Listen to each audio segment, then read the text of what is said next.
Et vous pensez peut-être que je déconne, mais en vrai pas du tout. Il faut que vous compreniez que la série Kirby est une véritable arnaque. Et je vais vous expliquer pourquoi. On va commencer rapidement avec le personnage. Kirby a été créé par Sakurai et ne devait pas être ce qu'il est aujourd'hui, puisque pour faciliter le développement de leur prochain jeu, Sakurai avait créé une boule avec des mains et des pieds. Mais vu qu'il avait trouvé ce personnage attachant et pourrait plaire au public, ils l'ont conservé. Voilà, son histoire est très simple, comme les jeux en fait. Et après, en ce qui concerne sa couleur, il était blanc de base, puis jaune selon Miyamoto, mais Sakurai il a choisi rose, couleur qu'il devait avoir à l'origine. Un vrai bordel. Alors du coup, très peu de gens le savent, mais malgré ses airs mignons, le personnage de Kirby est démoniaque. Déjà pour l'avoir, il faut payer 15 € alors que le truc c'est juste un rond rose. Genre en vrai, même moi je peux le dessiner en 20 secondes.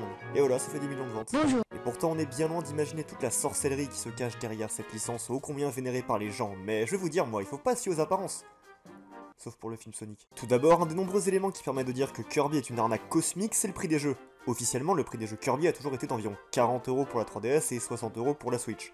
Alors 60 € c'est méga cher pour un jeu de ce style. Avec ce prix, vous pouvez vous acheter un bureau, des chaises, de l'essence ou même des ustensiles de cuisine, à l'image de cette magnifique machine barbe à papa American Dream. Mais bien évidemment, ce prix exagéré s'applique uniquement sur la Switch. Alors qu'en est-il des jeux 3DS, DS ou même Wii? Et bah forcément ils sont moins chers, mais restent des arnaques tout simplement car le rapport entre le prix et la qualité du jeu n'est pas intéressant du tout. En effet, à quelques exceptions près, chaque jeu Kirby est une vaste blague au niveau du temps de jeu. En effet, si le jeu dépasse les 10 heures de durée, alors c'est un exploit. L'aventure dure environ de 4 à 5 heures selon votre capacité à comprendre les énigmes qui nécessitent en toute transparence 24 de QI maximum. Puis il y a 2-3 modes spéciaux qui vous prennent 1 heure au total parce qu'ils sont pas réellement fun, même en multi. Ainsi, il paraît légitime de déclarer que le prix n'est pas conforme à la durée de jeu, c'est tout à fait normal, c'est comme si vous achetez une lampe à 60 € et qu'elle se casse au bout de 4 heures. Vous avez le seum. Et c'est pareil ici.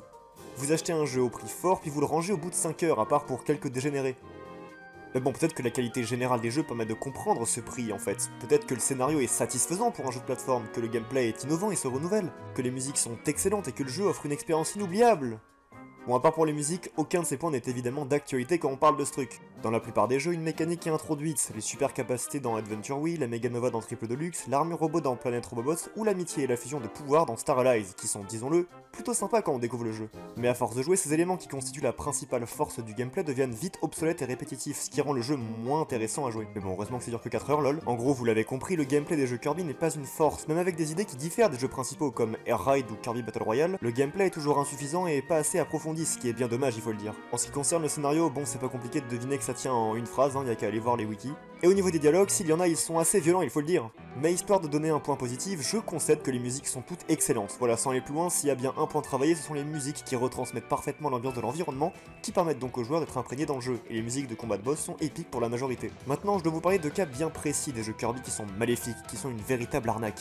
Par exemple, le pinceau du pouvoir est une exception, mais qu'en est-il de Kirby Air Ride, Star Allies ou Battle Royale? Je pourrais aller plus loin encore, mais ces jeux sont tout simplement pas à la hauteur, en plus d'être trop chers. Pour ce qui est de Kirby Star Allies, le gameplay n'a toujours pas évolué depuis 20 ans. Il est sorti en 2018, on ajoute quelques éléments qui sont sympas 2 minutes mais vite saoulants, comme l'amitié, et on obtient ce magnifique mélange entre gameplay ennuyant et niveau chiant. Car oui, les niveaux sont également peu inspirés, le jeu est beaucoup trop facile, ce qui le rend très accessible certes, mais du coup forcément on n'évolue pas. Bon, on notera quand même qu'il y a eu 2-3 DLC plutôt sympathiques, mais encore une fois ça ajoute un mode de jeu répétitif, sauf pour le troisième, comme quoi, les temps ne changent pas. Alors peut-être que Kirby Battle Royale propose quelque chose de nouveau, et en effet il propose un nouveau jeu chiant et mal conçu, basé principalement sur le Battle Royale, un mode multijoueur, sauf qu'il n'y a pas de mode multijoueur en ligne avec les amis, donc on se retrouve soit en local, soit en ligne contre des randoms.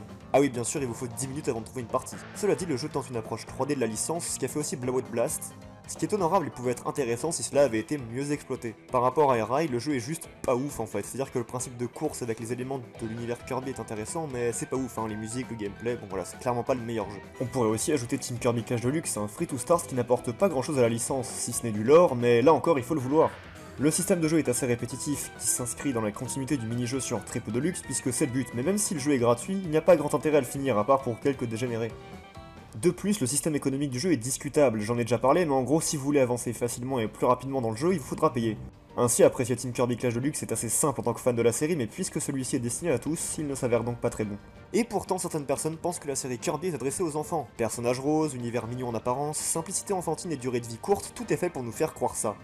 Toutefois, il y a une autre vérité que les gens ne connaissent pas. En réalité, l'univers Kirby est assez profond quand on s'y intéresse, voire même plutôt dark. Déjà, si un gosse de 6 ans joue à ce jeu et voit ça, selon le contexte, ça fait flipper.